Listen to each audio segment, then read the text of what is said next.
Hola, en este pequeño video les contaré acerca de las técnicas de asepsia que debemos tener en cuenta para garantizar el buen manejo de nuestros biomateriales para estudios in vitro, in vivo y ex vivo.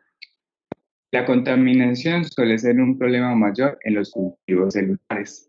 Generalmente se puede dar por bacterias, levaduras, micoplasmas, hongos y esporas que son fácilmente introducidos por el operador, ya que de estas, al ser de tamaño microscópico, es difícil ver cómo los estamos introduciendo a nuestro medio de cultivo. Y realmente los medios de cultivo, para cultivos celulares, son muy ricos en nutrientes, en vitaminas, en minerales, como vamos a ver más adelante, por lo cual es muy fácil que cualquier otro microorganismo se aproveche de estos grandes nutrientes y genere una contaminación que puede hacer que se nos dañe del experimento o se nos dañe toda una línea celular. Y por eso acá estamos, en este pequeño video vamos a ver cómo evitar catástrofes que nos puedan dañar nuestro cultivo celular. Siempre los cultivos los debemos verificar cuidadosamente a ojo o con un microscopio. ¿Para qué? A ojo, por ejemplo, las levaduras generan una turbidez en nuestro medio de cultivo. En microscopio podemos ver, por ejemplo, la levadura también, pero vamos a poder ver bacterias y hongos ya desarrollados. Ya, por ejemplo, los micoplasmas tendría que ser un estudio mucho más alto, mucho más exhaustivo para poder determinar si hay este tipo de contaminación. Pero normalmente a ojo o con un microscopio podemos ver la mayoría de las contaminaciones. Los cultivos suelen mantenerse con antibióticos. Sin embargo, hay en ocasiones las líneas celulares las bacterias generan resistencias a estos antibióticos. Entonces, por buenas prácticas, se debe garantizar algunos ciclos en los cuales se haga el cultivo sin el antibiótico para garantizar de que no hayan bacterias que se estén volviendo resistentes. Siempre debemos de mantener reactivos estériles y revisar su esterilidad antes de usarlo. Las botellas no se comparten. Los reactivos de una persona son solo para esa persona y los reactivos de otra persona son solo de ellos. Suele pasar que por pereza o por practicidad o por afanes se nos acaba un medio de cultivo y tomamos el de compañero. Y ahí es donde ocurren las contaminaciones cruzadas. Y por último, siempre tenemos que tener altos estándares de técnicas asexuales, o sea, saber manipular las cosas de cierto modo que no estemos introduciendo microorganismos en el medio de cultivo. Las bacterias son altamente resistentes a los antibióticos, son difíciles de detectar a la luz. Algunas pueden ser extremadamente pequeñas, como son el micoplasma, que son parasitarios y estos no te van a dañar el cultivo celular directamente inmediatamente, sino que van generando un parásito, una infección que crece sobre la superficie de las células y las van dañando. Y obviamente no queremos utilizar células que tengan micoplasma porque van a inducir cambios celulares, aberraciones cromosómicas, cambian el metabolismo y cambian el crecimiento de la célula, por lo cual simplemente nuestros resultados con los biomateriales no serían confiables.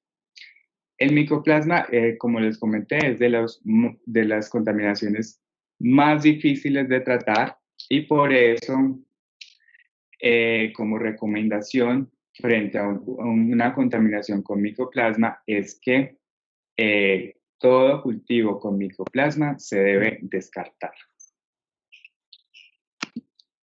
Este cuadro que les presento acá es bastante ilustrativo y nos dice la relación entre el nivel de contaminación ambiental y el mantenimiento de la sepsis. Los niveles de contaminación ambiental siempre van a estar altos. pero podemos mantenerlos bajos si garantizamos una buena asepsia. Cuando nos confiamos, puede generar que estas dos líneas se crucen, o sea, vamos a ir subiendo el nivel de contaminación hasta generar una contaminación dentro de nuestros medios de cultivo. Por lo cual, nunca debemos confiarnos, porque una vez hace algo indebido y no pasa nada. Luego sigue haciendo esa conducta porque la primera vez no pasó nada, pero todo ese cambio de conducta va llevando a que se vaya deteriorando las condiciones de asepsia hasta que llega el punto en que es demasiado tarde y todo nuestro cultivo celular se va a dañar. Para mantener esas condiciones de asepsia tenemos que tener una cabina, preferiblemente tipo 3. Esta cabina va a garantizar que la persona esté protegida de la contaminación que pueda tener el medio de cultivo. Adicionalmente, va a proteger el medio de cultivo de la contaminación ambiental y vamos a poder hacer ciclos de esterilización con luz ultravioleta, además de tener filtros EPA que va a garantizar que el flujo de aire dentro de la cabina siempre sea estéril y eso va a disminuir la contaminación ambiental que puede existir en el cuarto de cultivo celular. Todas las superficies deben ser limpiadas con etanol al 70%, debe tenerse cerca solo los implementos que se necesitan. Lo que esté por fuera de la cabina que no esté estéril, no lo podemos introducir. Por ejemplo, lapiceros, libretas, calculadoras, celulares, nada de eso. Relojes, anillos, pulseras, todo eso no se debe de utilizar, siempre debe estar afuera. Siempre mantener un área de trabajo organizada, los elementos, los medios a un lado, las puntas a otro, las micropipetas en otro lugar, las asas, las gasas, etcétera, depende de lo que se necesite, pero siempre separado, que no estemos revolcando todo revolcando, porque vamos a generar o vamos a propiciar que se nos caiga una botella, que toquemos una superficie que no debamos, etc. Siempre debemos de usar guantes y los guantes que normalmente se usan en el laboratorio no son estériles, por lo cual estos guantes debemos de limpiarlos frecuentemente con alcohol al 70%. Debemos irradiar la cabina de cultivo antes y después de trabajar. Tenemos que mantener el cabello recogido. No le podemos hablar al medio de cultivo. Si hay esa capacidad, se debe utilizar mascarillas quirúrgicas. Si se tiene gripa, es obligación utilizar la máscara o mejor no ir al cuarto de cultivo porque también puedes introducir un virus en el cultivo celular. Todos los frascos deben limpiarse por fuera con etanol, preferiblemente deben ser irradiados con luz ultravioleta, siempre usar frascos tapa rosca y debemos limpiar con alcohol y flamear siempre que sea necesario. O sea, acá es siempre considerar que estamos adicionando contaminantes para siempre estar alertas y siempre limpiar las superficies y mantener estas condiciones lo mejor posible. Utilizar micropipetas o que son estériles o pipetas desechables cuando se utiliza el propipeteador. Utilizar siempre todos los implementos estériles, por ejemplo, pinzas metálicas se deben esterilizar antes de llevarlos al cultivo celular. Y algo que es muy importante, los instrumentos del cuarto de cultivo no se pueden desplazar a otras áreas. O sea, si vamos a sacar algo de ese de nuestro cuarto de cultivo para prestárselo a alguien afuera del cuarto de cultivo, ese instrumento ya no puede regresar al cuarto de cultivo.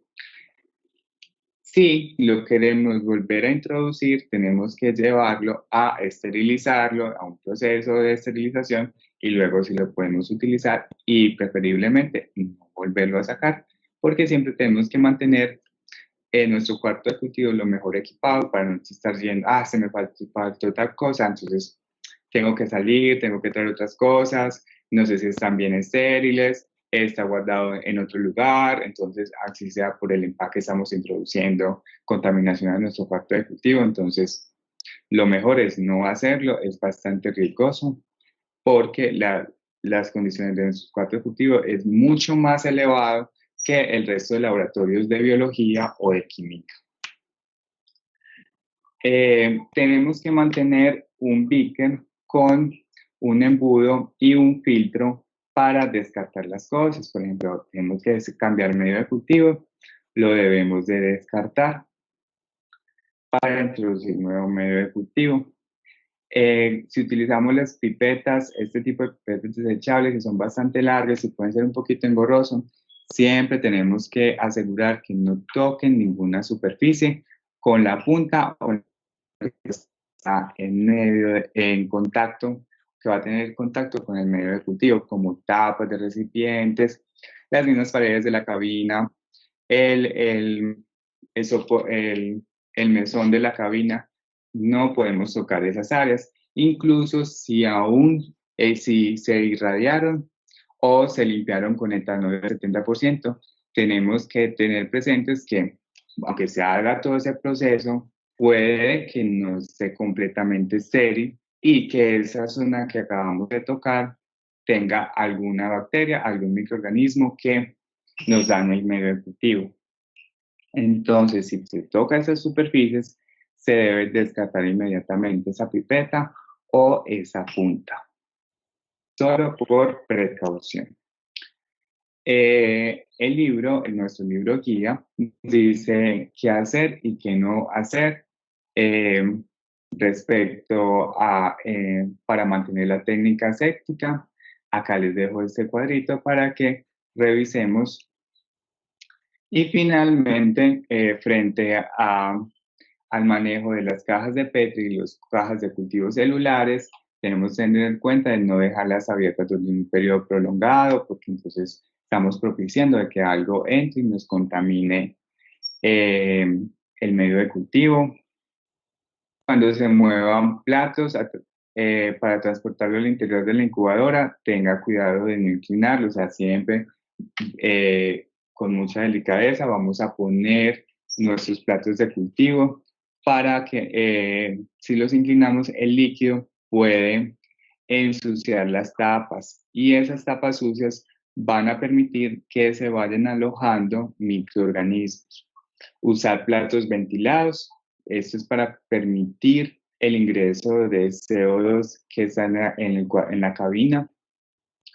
Hay unos que no traen esta ventilación, acá es un filtrico y acá permite el intercambio de gases. Hay unos que no tienen esto, entonces uno le toca dejar la tapa un poquito abierta, pero lo recomendable es no utilizar ese tipo de instrumentos, de material, perdón, sino que siempre tratar de comprarlos que sean con tapas ventiladas. Si el medio de cultivo se aloja en la tapa, debemos de desechar la tapa y poner una nueva tapa. Adicionalmente, por fuera tenemos que lavar siempre lo que toquemos de nuestra caja de cultivo, la tenemos que limpiar siempre con etanol. Al finalizar nuestro trabajo en el laboratorio, debemos de limpiar la cabina y todo lo que tocamos con alcohol y periódicamente hacer programar para limpiar todo el cuarto de cultivo con soluciones de amonio cuaternario para eliminar todas las bacterias. Bueno, hasta acá este pequeño video. Espero que lo tomen en cuenta. No olviden lo tengan en cuenta, perdón, no olviden hacer el quiz que les dejé en la plataforma de Moodle. Muchas gracias.